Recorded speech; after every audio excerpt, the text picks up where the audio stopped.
Three, two, one. It's your man DJ Seiko for another episode of the Fly Guys podcast. We have a whole host of fly fathers on the pod tonight. What's good, fellas? Peace. All right. So, Ed, man, give us some moments in your fatherhood experience. Tell us about a miserable and a marvelous experience as a father.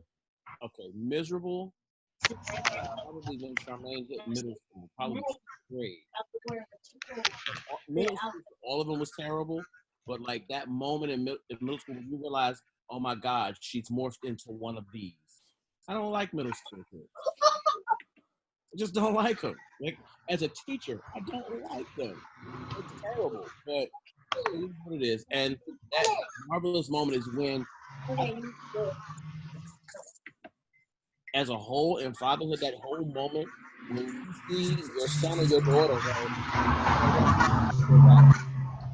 when you finally, that moment when you see that they're listening to you and you just sit back and listen to them.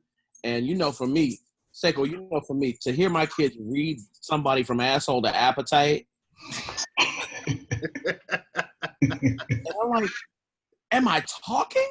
No, I'm not talking. And that's the best moment ever. The moment I heard her say, wait a minute, Vanessa, and it went downhill from there. Amazing. You've trained your children well, brother. Yo, so who had the background noise? I hear a lot of background noise. I don't know. It's not me. I don't know. Yeah. What about Ponder? Are you on yet? Ponder muted his mic. I muted my mic as well. It's either one of you three, but we've been muted already. Let me hold on. All right, I'm going to unmute Ponder. Unmute yourself.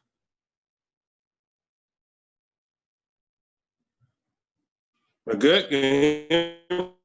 I can hear. Well, you must have a bad connection. I think he has a bad connection. All right, so Dan Trez, man, I guess it's not. It might be you, bro. So you hear the background? I mean, I'm down in my living room. There's an open window behind you. Is that what we're doing? But I think it's my door. Hold on. Because my door. Yeah. No problem. Dan Trez, marvelous and a miserable experience. A marvelous moment that I had was last year when Black Panther came out. We did a screening for Black Panther for my community. But what was dope was we did an event where we had all these Black martial artists meet, and we did everybody did a demo, and then we had like a panel discussion, and then we did a workshop. And my sons, they do wushu, so that's the first time me and my sons performed on stage. We weren't together, but we was on the same stage, so that was like a really proud moment. Right. It was like all the Black martial artists in Dayton, Ohio, and people came from all over. It was a dope turnout. It was free. The screening was free. Like, it was really dope. I was looking at the pictures of it the other day, and I was just like, man, that was like very historical, and it was a really marvelous moment for us.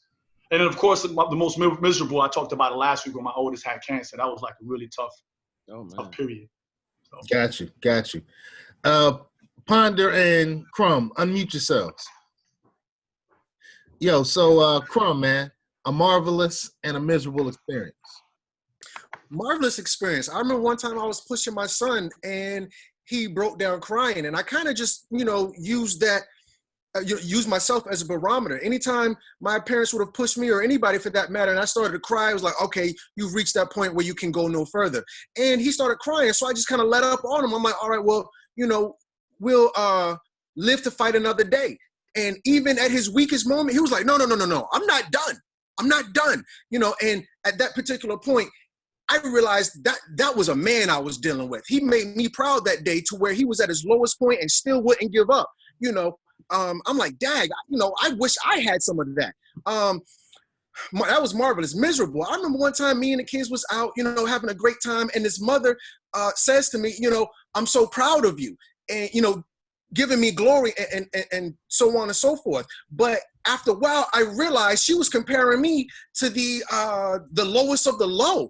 And, you know, I told her, I said, you know, I don't take pride in being compared to the deadbeat dads. You know, compare me to an Obama, compare me to a Mandela. You know, don't compare me to the junkie across the street and then give me accolades based off that. So, you know, I was a little bit discouraged based on, like, okay, the standard is not deadbeat dad. So to see a man with his child should not be a shocker.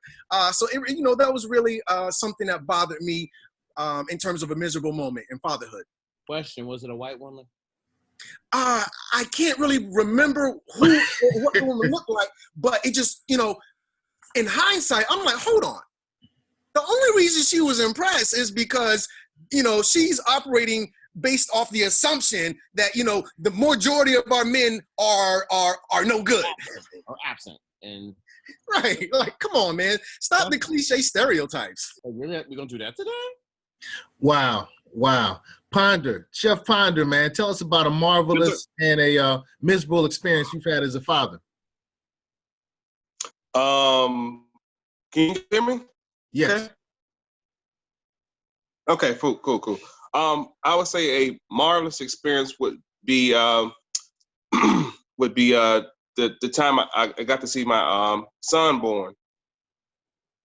We just had pulled out for deployment, and he was due like weeks after we had pulled out, and the admiral came in there in the kitchen to ask me if I wanted to go home and see that happen. And I flew back, and the day I landed was the day he was born. Like it all worked out perfectly to see that. So that was one of the most, I think, proud moments. I would say a miserable moment.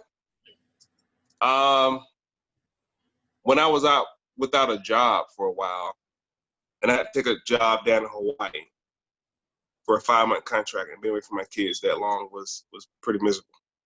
But I had to go do what I had to do, you know, for the money situation. And it just really sucked. I had to go do that. It was like no other option.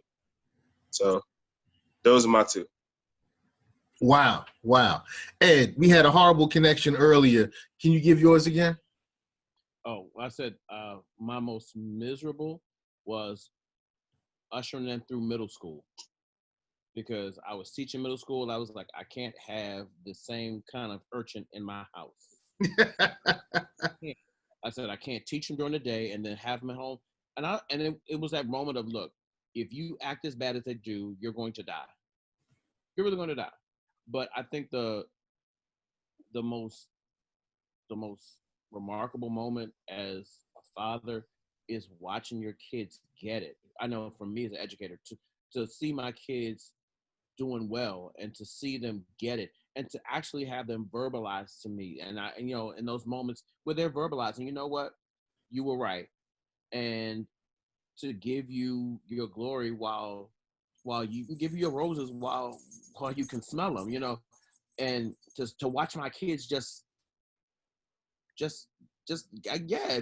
succeed and keep pushing, and watching the I guess for me, that work ethic, the same work ethic my father gave me, in watching them, like I said, and actually the proudest moment for me is watching my son be a father to his son. Wow. It is. It's the most amazing thing to me ever. And to have that little sucker called, hey, Papa, where? He always wants to know where the damn dog is, but he can't call me grandpa. I'm not here for that, any of that. But good stuff.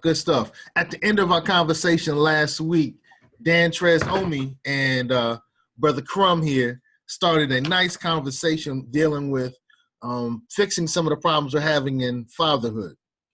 And, you know, Dan Trez-Omi was saying things like, we need to step up, we need to be evolved. And Crumb was saying, we can't step up, we don't have stairs. There's some structural things, there's some systematic things that are in place. And I wanted to really continue that conversation right now. So why don't we start off with you, Crumb, because I know you had a lot to say, and we kind of shut you down a little bit last time. Unmute yourself, but yeah, you were saying pretty much, you know, we can't pull ourselves up by our bootstraps because we don't have boots. And that was, yeah, go ahead. Yeah, that was a response that I quoted from Martin Luther King when someone approached him with the, why don't you guys just pull yourself out by your bootstraps? And it was like, okay, we don't have any boots. So, we have some fundamental issues. When we're seeing our women, they're going to have several different institutional support systems. She's going to have TANF. She's going to have HUD. She's going to have food stamps. She's going to have, public assistance, so on and so forth. We're not going to see those open arms of support in terms of our men. So if we as a community really want our men to step up, we're going to have to get behind them. Is that so very different from what you were saying, Dan Trez? I just want to say that I never said anything that's diametrically opposed to anything that Crumb was saying. I didn't even say that, oh, this is the solution that's going to fix our community. I just asked for one simple thing for brothers to step up. That's all I asked. I wasn't saying that that's going to fix all our problems, it's going to get Trump out of office, anything like that. I was just saying, that being said, when I was a young father, I remember, shout out to Askia Muhammad for this one. Shout out to that brother. And I don't know if he still works for this organization, but I know that every state has one. It's called the Fatherhood Initiative. And I know there's one in Virginia, there's one here in Ohio. And I'm actually going to go through a 15-week course with them. And pretty much what I'm going to be doing is I'm going to be setting up workshops, helping fathers really learn how to parent. And the Fatherhood Initiative, they do everything from, teach parenting classes, get legal services, free legal services for gentlemen that need that. And they even have a program for returning citizens. And returning citizens is the actual term for people that are coming out of jail. So, and they cover pretty much the gamut. They cover the gamut. So, and most counties actually have like a program within the county where you can actually go and take classes and things of that nature. So I know that that's always happened. And I know, again, I know that I was part of the Imani. I'm still a part of the Imani Foundation, even though I'm not there physically present. But I also help, I'm also on the African Elders Council here in Dayton, Ohio. So we try to do as much as we can when it comes to mentoring young people. And I know I spent pretty much most of my life mentoring young people on top of being an educator. So, and I'm not trying to get anybody's experience, but I've always had support. Like I've always had support, whether it's formal or informal, mostly informal, mostly from my elders in my community. A lot of it was informal, but I know, the way I was raised, I know that parenting is a communal thing. It's not something that two people do. It's not something that one person does. It's something that you do as a community. You cannot do it on your own. You cannot do it with just you and your partner.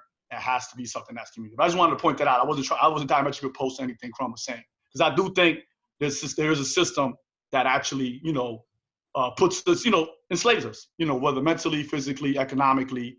Hardcore, I agree with that. Good stuff. Good stuff. Now you brought up the fact that it's not a single thing or a two-parent thing. It's a village thing. It's a communal thing, and you always felt supported. So yeah. Dan Trez has always felt supported. Ed, have you always felt supported? Crumb, have you always felt supported in your fatherhood experience? And Ponder, have you always felt supported? Let me just answer that really quickly, and I'm gonna pass the talking stick. Us as a people, that is the issue with us. We are very individual, and we do not think collectively. There were Black slave masters during slavery. That doesn't mean the average slave could become a slave master. If you have a particular individual experience that has nothing to do with the collective experience of our people, sure, I may have met a great white guy, but collectively, that has nothing to do with anything in the world. We must get away from an individual aspect and operate with the understanding of the collective. You had a great experience. Fine, that means nothing. It means nothing. In addition, that's what the beast is going to use to make an excuse. Malcolm X said the same thing. Malcolm X spoke the collective, and every time they sent somebody to attack him, it was a person who had an individual experience and tried to use the exception to negate the overall rule. Ed, did you feel supported as a father? I did, and I was probably support system for a lot of people, because I guess as a teacher, as a coach, I've always had this village concept, and I've raised many kids other than my own. And just off of, my kids' friends, anybody, any kid that comes in close enough that that's close to me, you know what I'm saying? Kids don't go hungry. Kids, I'm always asking the same questions. Did you do your homework? Have you done this? What do you need right now? What's going on? I'm always making sure that kids are good, and so I've always been that, and people have always been there for me. Like when Charmaine was going through some growing things, I'm like, okay, so those are some questions I can't answer. And I had women in my life that stepped up and said, okay, come here, baby, and handle that. So it's always been a support thing for me. It's always been that village thing for me, because we are in this, I figure, I guess maybe I've always been in a situation where whether or not it was church, whether or not it was doing, I guess, as a staff or as, a family, we're in this thing together. We're raising everybody's kids because you know what? I go through the concept that we can all win. That's the whole point, is we want all of our kids to win and be successful. We don't want to lose any kids. We don't want to, we don't want to see a kid fail. Right. So you felt supported. Dantrez, you said that you felt supported. Crumb, your point is interesting. You're saying that we can't use our experiences individually as exceptions when, in general, fathers are not getting the support they need to thrive. Is that your point? Injustice anywhere means injustice everywhere. Unless we all free, ain't none of us free. How can we get free then? We must act as the same way the Jews did. We must act as the same way all of Europe did. Until we come together and on a united front, they will pluck us off one by one. Wow, you're saying we need to use the European as a standard? Absolutely. We saw where the Europeans weren't nothing as French. They weren't nothing as a German. They weren't nothing as Italian. But when they came together under the concept that we all white, the whole world shifted then. All right, so if we're going to use that Voltron experience, where we all come together and, make the mighty Voltron, how can we do that with fatherhood so that we can address some of the problems that are impacting fatherhood? Well, actually, I can speak to that, because one of the things that I find most annoying to me is that everybody, right, present day fathers, especially fathers, young men that don't have an example or did not have a constructive example of a father present, they think, you can't talk to my kids, you can't do this, blah, blah, blah. It's a whole moment. And so if you're telling me as a member of the community, I can't speak to your kid or I can't correct your kid, then we're going to fail. Until the point where, when we grew up, you corrected any kid that was misbehaving. Oh, I correct kids on the bus. I correct kids on the subway. I'm not scared. You're not going to whoop my ass. You might think it ain't going to be no easy win. I told a kid before, you might think it's going to be an easy win, but you going to get your whole ass whooped. For real. I'm not turning in my black man card. I'm not turning in my black father's card. Hell no. I'll whoop your whole ass. You're going to do what I said. And it's not even because, and I told, until we get to the point where we can tell, we can mentor young fathers and we can say to our kids, look, I'm not correcting you because I'm trying to disrespect you. Correction is not disrespect. Correction is because I care enough to correct you in the stupidity that you're doing. So that's my job. And then until we all take that onus as a community and be like, yo, we're not going to let our kids go out here in the world acting a complete fool. I don't care who you belong to. Come here, baby. Don't do that. Real talk. Then we're going to continue to struggle until we as a collective can. Crumb is right. Until we can come together as a collective and say, look, this is what we're going to do, and this is what's going to has to happen, and there are no exceptions. Real talk. What happened to that standard? What happened to the standard? What were you told as a child about education? You had to be how many times better? Oh, twice as better. I was told 3 times. What else? That's because your family was bougie. Yeah, you're right. I thought all you have, Tony, is a bougie. Yeah, that's true. Black and bougie. That's our mascot. Yeah. Your power got a facelift. Don't do that. Hey, well, okay, so number one, we must stop believing that we cannot act as fathers to other people's children. What's the second thing, what's the next thing that we can do? And what's interesting is what we're saying is what Danny was saying and what Crumb was saying. So yeah, Danny was right. They're not opposed. There were different ways of saying the same thing. All right, so we're gonna have to act like everybody's pops. What else can we do? Chime in. I was gonna say that one thing we do need to do, and I learned this from Sekou, I learned this from Askia, I learned it from your dad. I learned that you have to be of service to others. You really, really, really do. You really have to be of service to others. And I think Ed kind of alluded to this, and it's something that I kind of like.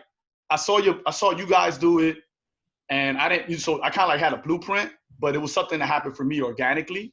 And that was being of service to others, being somebody's parent, being somebody's father. I know there are times when I have students that'll tell me, you're like a father to me. And I'm like, whoa, stop right there, time out. I only got 4 kids. But yes, there's sometimes when you have to be assertive. You have to be that, that parent. And I think probably one of the reasons, one of the many reasons why we didn't homeschool was because we wanted to be that example, right? We wanted to be that person that said, hey, you know what, I'm a dad and I'm gonna look out for you. I'm gonna be your uncle, during the summers, during graduation, I'd show up for graduations because, their folks weren't there. So those little things, you got to be of service to others. You have to be really willing to not just be a dad to your kids, but also, like Ed was saying, to other kids. So you have to be of service. And a lot of times that happens informally, right? And I think we need to figure out ways to do that formally, right? So when you have like the Imani Foundation and how we mentored young people, you had NROPA, which is like a national rites of passage organization. Right. Joining a rites of passage organization in your city. What I've learned is all major cities have a rites of passage organization. You just have to find it and sign up because they need as many of us to step up to the plate as possible. And also, when we mentor, it shouldn't just be like, middle school, high school, elementary. There'll also be men of college age because they need it probably much more than those that are in, say, for example, high school, right? They probably need that more so because they're not in a position where they're not in a situation where they can be mentored by men, particularly Black men. So we need to reach out to college-age men as well and mentor them because they're about to become fathers themselves. They're about to, start raising families, usually a couple years after they get out of college. So that we need to do that as well. Wow. Okay. So we must be fathers / mentors to other folks' kids and young adults, and we have to be of service to others. All right. And I'm also thinking, Dan, you were saying that last time that you just wanted us to start showing up at some of the PTA meetings. And this took me back to an organization called FIT, Fathers in Training, here in Virginia Beach. It's that fatherhood initiative that you're talking about. So in 7 cities, we have one in each city. In Virginia Beach is Fathers in Training. And they have a motto of be present, be a protector, and be a provider. Be a provider, be a protector, and be present, in that order. Be a provider, be present, and be present, all right, be a provider, and be a protector, in that order. That's the order that it's in. And that's kind of what you were talking about in terms of with the PTA meeting. If we can be more present, I think then we can start dealing with some of the structural inequalities and some of the other governmental problems that are preventing some of our fathers from being the fathers that they want to be. So yeah, definitely we have to be present. When they talked about, providing, they weren't necessarily saying you had to be the household provider, because if you didn't live with your child, there's someone else who's truly providing something for them, but you can provide to that provider. And it's something that you have to do. They have to be very obvious about. You have to provide to that provider. And that's what they taught with Fathers in Training. And protect, it doesn't mean that you're going to be the superhero and put on your Iron Man suit. Admit that, when they're dealing with some things, you're going to give them advice that protects them from harm. whether they listen to that advice or not, whether you're going to get some flack because you ain't been in their lives, and now people are saying, who are you to say anything? You ain't been around. As long as you keep giving good advice that will protect them from harm, at some point they'll start listening. So the thing was, be present, be a provider, and be a protector. Crumb, you've had a really interesting fatherhood experience, right? All right. Let's talk about that, man, because your children don't live with you. So how is it a little different? Because I know that, with Eddie, his kids live with him. My kids live with me. Dan Trez, your kids live with you. What's the challenges of being a father when your children don't live with you? Well, I think a large part of it is, the social workers. Our women have been encouraged to part ways with the men, and I think you were kind of speaking to that to a certain degree. You were defining these things. And, even though I know you speak from a practical individual point, when we're dealing with these people who are more so following the government, being a provider has nothing to do with anything except for monetary contribution. I don't care if you're the greatest dad in the world. If you don't give them what they deem righteous, then you're a deadbeat dad. And these are some of the things that a lot of our young men are going to find out early, who may be with a woman who is more so going to go with whatever dominant society says, and I personally feel as if I've been a victim of that, so it's definitely been a hard struggle when you're dealing with,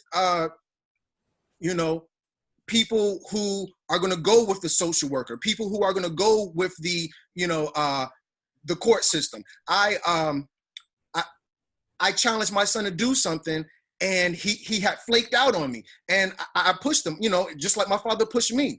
And, she told the cops or the police, the courts, that I was abusing him, so I understand a father's plight in terms of being active, because what we're going to see is this being interpreted as toxic masculinity. What we're going to see is where your alpha males like Malcolm X are going to die, and your beta males like Al Sharpton are going to flourish.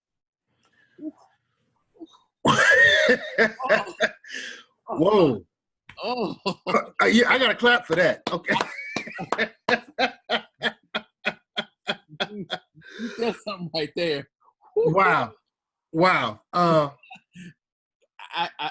I get that. And, I understand, because I see that on a regular basis. And the system is not designed for men to be successful. It's not.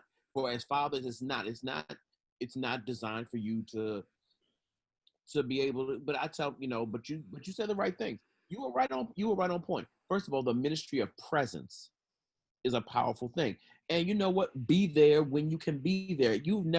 I've seen kids so my godson, I got a godson whose father ain't nowhere to be found. I ain't seen that joker since baptism, since dedication. And guess what? But every time they have men in schools, at his school, what is he, in 3rd grade, 4th grade? I show up. And I stay as long as I can, and I follow his classes, and to the point where I know the kids in his class, and I've checked a couple of them in class, and they know when I walk in the room, or I'll just show up at his school. Baby, what are you doing? I told Lily Monty, I said, sweetie, Miss Destiny, I said, sweetheart, you talk too much. Why don't you let And I gave them homework. The teacher gave them homework. I said, so here's your extra assignment. Make sure it's on there. I said, you explain to your teacher what is so important that you have to talk about, that you want to interrupt her lesson.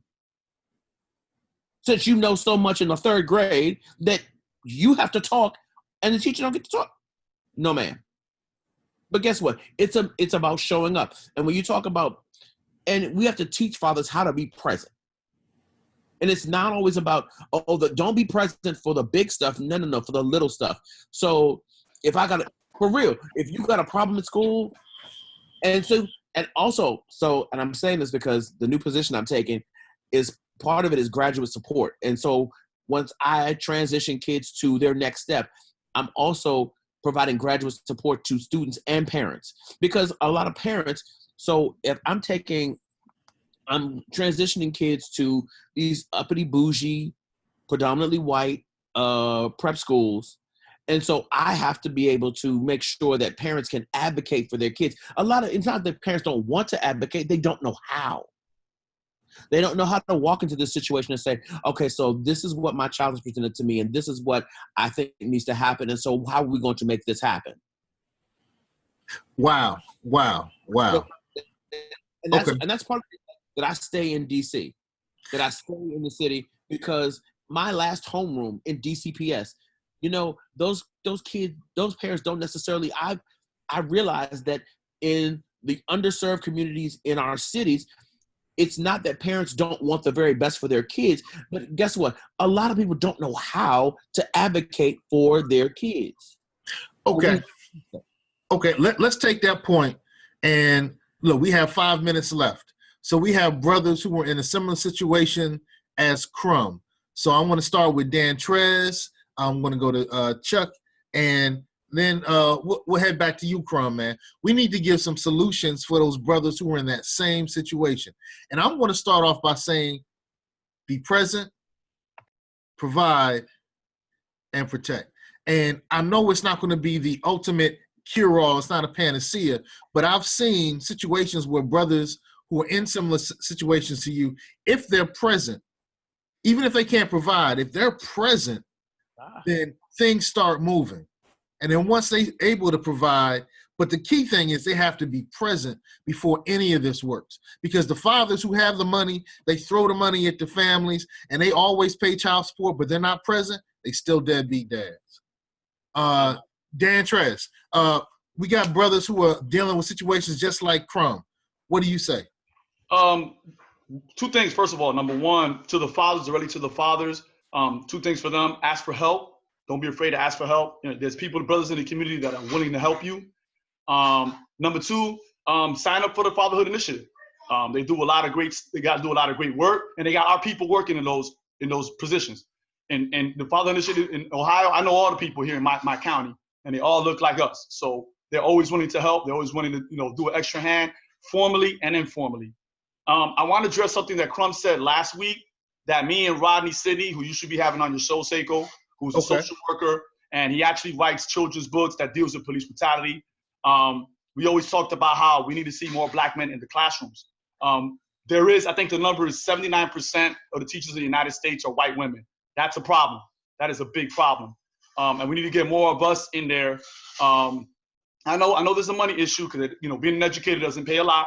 I always tell people, if you don't want to make any money, become an educator, and we need to see more brothers become educators. Real quick to that, Can I say that real quick though? But if they're going to have brothers in the classroom, every system claims to want brothers in the classroom, but they don't know what that entails. And if they want that on a very scripted basis, and they want to tell you how to be a Black man in a classroom, hell no. And I've fought that for years. Guess what? I've told people I'm not going to teach like a white woman. I don't. I look stupid. What you get is what you get. You get the brilliance. You get the brilliance that I possess, and you get my ability to deliver and connect with kids in a way. And so the problem isn't always having Black men in. They'll get Black men in the classroom, but keeping them, the retention rate is low because they can't control you. And that's scary to them. All right. Well, tag along with the conversation as well. What are some things that we could do to help brothers like Crumb? Ed. Again, just making sure, just be that support for him. Like, yo, what you need? I mean, do you need me? Seriously, like, if your kids aren't present with you, making sure. My suggestion is, making sure that you show up for everything that is humanly possible, even if they're just giving out the perfect attendance award. I don't care if or just a pop by, just show up. Real talk. Just be there. That's step one. Okay. We have a minute left. And Crumb, man, so now you had 3 brothers that are talking to you and they gave solutions for people in your situation. How practical? Thumbs down? You know why they call the projects a project? Because it's a project. This system is not broken. This is the way the system operates. Until we chant down Babylon, nothing will change. We can pray, we can march, we can wish, we can try to play get-along game, but until we break the system, the situation that we are in has been created for us. And until we remove the environment that has created our situation, we will never get out of it. Bro, you gave me the thumbs down. I got to give you the middle finger. This is how it goes, man. I understand that we're fighting against the system, and the system is trying to make sure that we're not present. The system is trying to make sure we're not providing. The system don't want us there because we're going to protect. So we have to do exactly what the system doesn't want us to do to chant down Babylon, to bring down those chains. Yo, we got to do those things, bro. Now, I know this. As a brother who's on the struggle right now, it's hard to take the stuff that we're talking about as something that you can put in action right now. I get that. So I take your thumbs down, bro. I embrace it. Hopefully you embrace my middle finger. And look, we got about 30 seconds, man. So real quickly, Crumb, give me your socials and your movement. I'm on Crumb TV on YouTube, Crumb TV 1 on Instagram, Crumb TV 1 on Twitter, Crumb TV on Facebook, and Snatched on everywhere podcasts can be found. All right, Dan Trez Omi, what's your movements? What are your socials? Just go ahead and put in Dan Trez Omi in Google and you'll find me everywhere. And Where My Killa Tape at podcast.